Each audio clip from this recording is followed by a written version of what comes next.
आज हम बात करेंगे ट्रायल बैलेंस के बारे में। ट्रायल बैलेंस क्या है?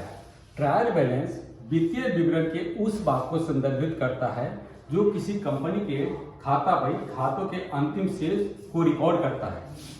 इस विवरण में दो कॉलम होते हैं, डेबिट और क्रेडिट। वित्तीय वर्ष के अंत में एक ट्रायल बैलेंस तैयार किया जाता है ताकि यह सुनिश्चित किया जा सके कि बही खाता प्रणाली में सभी परिस्थितियां सटीक है या सही है। ट्रायल बैलेंस शब्द इस दृष्टिकोण से लिया गया है कि यह बही खाता के मौलिक परिस्थितियों के लिए एक परीक्षण के रूप में कार्य करता है, लेकिन पूर्ण लेखा परीक्षण नहीं करता। यह फाइनेंशियल ईयर की जांच या लेखा परीक्षा में पहला कदम होता है, क्योंकि यह अकाउंटेंट को यह सुनिश्चित करने में मदद करता है कि वित्तीय फाइनेंशियल ईयर में आगे बढ़ने से पहले कोई गलती ना हो। अब आइए इसको एग्जाम्पल से समझ लेते हैं। पहला हमने लिख दिया पार्टिकुलर्स, दूसरा डेबिट, तीसरा क्रेडिट। जो अमाउंट बताया कैपिटल अकाउंट, जो पूंजी होती है कैपिटल अकाउंट की 10 लाख रुपए capital account. Loan liability 15 lakh रुपए। करेंट लाइबिलिटी लोन हम जिससे लेते हैं, और कैपिटल ये होता है कि अपने जो भी कंपनी का मालिक है उसकी कैपिटल लगी होती है, उसकी कैपिटल अकाउंट है। लोन हम शेयर होल्डर का हो सकता है, इंडिविजुअल हो सकता है और कंपनी का भी हो सकता है।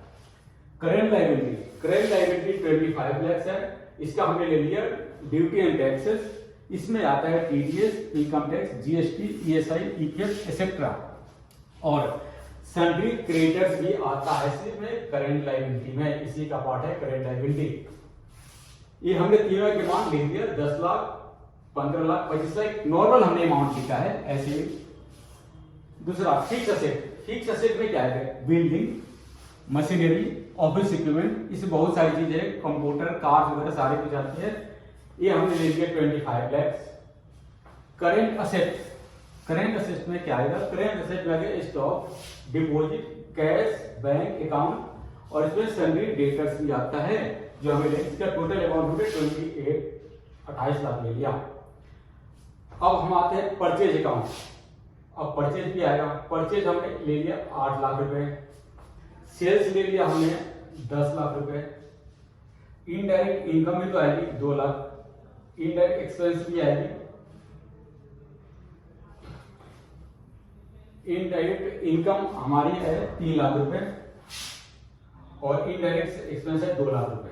टोटल 63 लाख रुपए दोनों मिले। यदि इसमें टोटल मैच नहीं करता तो हमारी